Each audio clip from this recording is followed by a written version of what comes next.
Bonjour et bienvenue sur 31 Médias. Jésus-Christ a-t-il vraiment existé? Y a-t-il des preuves, en dehors de la Bible, qui parlent de Jésus?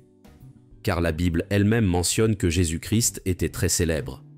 Sa popularité était énorme dans tout le pays et les environs. Si Jésus était si populaire, y a-t-il des documents en dehors de la Bible, des documents qui ont survécu, où les gens parlaient de lui? Si vous êtes chrétien, l'existence de Jésus ne fait sûrement aucun doute pour vous. Mais supposons que vous discutez avec une personne qui ne croit pas en la Bible, les preuves que nous présentons dans cette vidéo pourraient vous aider à la convaincre. Voici donc 10 preuves en dehors de la Bible, que Jésus-Christ a bel et bien existé. Preuve numéro 1, les récits de Thallus. Thallus était un historien samaritain. La plupart des érudits datent les écrits de Thallus autour de l'an 50 de notre ère. Il a écrit en grec koïnique. La majeure partie de ses œuvres a été perdue. Mais heureusement, nous avons d'autres historiens qui ont cité ses écrits, comme par exemple Julius Africanus. Dans sa citation, il a décrit que Thallus expliquait comment le monde fut entouré d'une obscurité effrayante, ainsi qu'un tremblement de terre massif qui s'est produit lors de la crucifixion de Jésus. Preuve numéro 2. Les écrits de Tacite. Tacite a vécu entre l'an 56 à 120 de notre ère. Tacite était un historien romain, bien connu pour son analyse et son examen de documents historiques, et il a expliqué l'existence de Jésus dans ses annales. Tacite a décrit la réaction de l'empereur Néron au grand incendie de Rome, où il accusait les chrétiens d'en être les responsables. Selon les écrits de Tacite, Jésus vivait en Judée. Il fut crucifié sous Ponce Pilate. Il avait des disciples qui furent persécutés pour leur foi en lui. Preuve numéro 3. Les écrits de Mara bar Sérapion. Mara bar Sérapion était un philosophe syrien qui a vécu aux alentours de l'an 70 de notre ère. Il a écrit à son fils où il comparait la vie et la persécution de Jésus avec celle d'autres philosophes persécutés pour leurs idées. Il a décrit comment les Juifs ont assassiné leur roi sage et qu'après cela, leur royaume fut détruit. Preuve numéro 4. Les écrits de Flavius Joseph. Flavius Joseph était un juif contemporain de Jésus. Il a vécu entre l'an 37 à 101 de notre ère.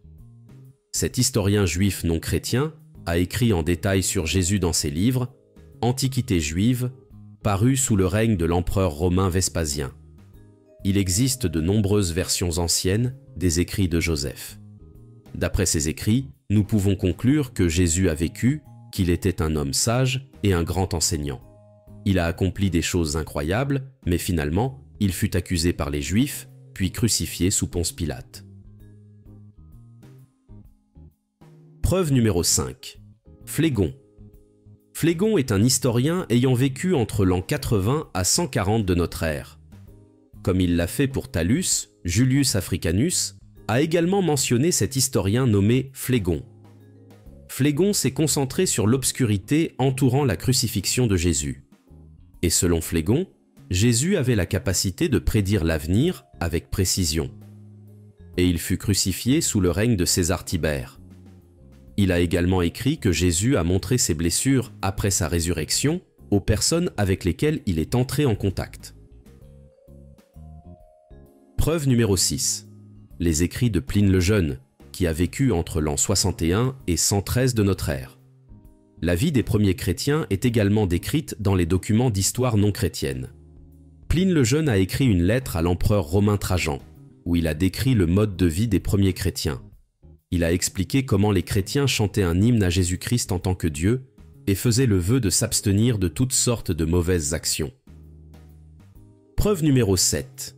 Les écrits de Lucien de Samosate, l'an 115 à 200 de notre ère. Lucien de Samosate était un satiriste grec qui se moquait de Jésus et des chrétiens. Mais dans ce processus de sarcasme, il confirmait en fait qu'ils étaient de vraies personnes. Lucien de Samosate a expliqué comment les chrétiens adoraient un homme qui a introduit un nouveau droit et a été crucifié pour cette raison. Selon ses écrits, nous pouvons conclure que Jésus enseignait la repentance et la famille de Dieu, et que ces enseignements ont ensuite été rapidement adoptés par les disciples. Preuve numéro 8, Celsius, vers l'an 175 de notre ère. Celsius était également opposé aux enseignements des évangiles dans la Bible. Mais dans ses critiques, il a sans le savoir confirmé et renforcé les auteurs bibliques et leurs enseignements. Celsius a confirmé que Jésus était capable d'accomplir des miracles. Selon les écrits de Celsius, Jésus avait un père terrestre, qui était charpentier, et il possédait des pouvoirs inhabituels. Preuve numéro 9. Suétone. Suétone était un historien romain, et son œuvre la plus célèbre, La vie des Césars, retrace une brève histoire des 12 premiers Césars, de Jules César à Domitien. Et dans son chapitre sur la vie de Claude, il a écrit que puisque les Juifs faisaient constamment des troubles, Claude les a expulsés de Rome. Cet événement est aussi relaté dans la Bible, dans le livre des Actes des Apôtres. Preuve numéro 10. Les écrits des premiers écrivains chrétiens entre l'an 50 à 157 de notre ère.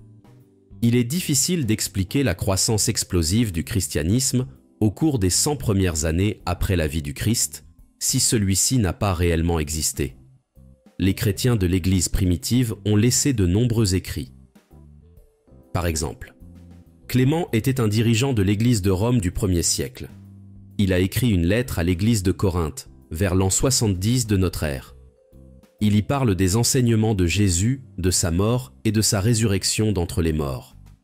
Ignace d'Antioche a écrit une lettre aux Smyrnéens, vers l'an 110 de notre ère, dans laquelle il affirme que Jésus a été crucifié sous Ponce Pilate et Hérode le tétrarque, et qu'il a souffert de toutes ces choses pour nous, qu'il a souffert réellement et non en apparence, de même qu'il est vraiment ressuscité. Polycarpe, dans sa lettre aux Philippiens vers l'an 110 de notre ère, affirme que Jésus a vécu et est mort.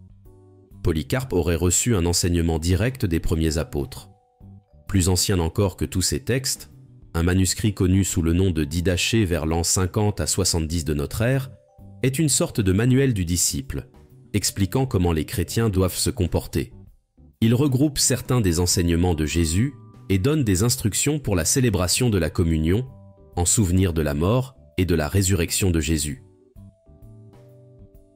Voilà, chers amis, nous sommes arrivés à la fin de cette vidéo. Oui, Jésus-Christ n'est pas un personnage fictif. Il a bel et bien existé, et son existence ne souffre d'aucun doute parmi les érudits.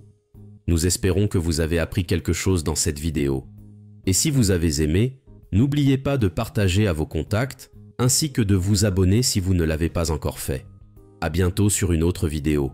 Dieu vous bénisse.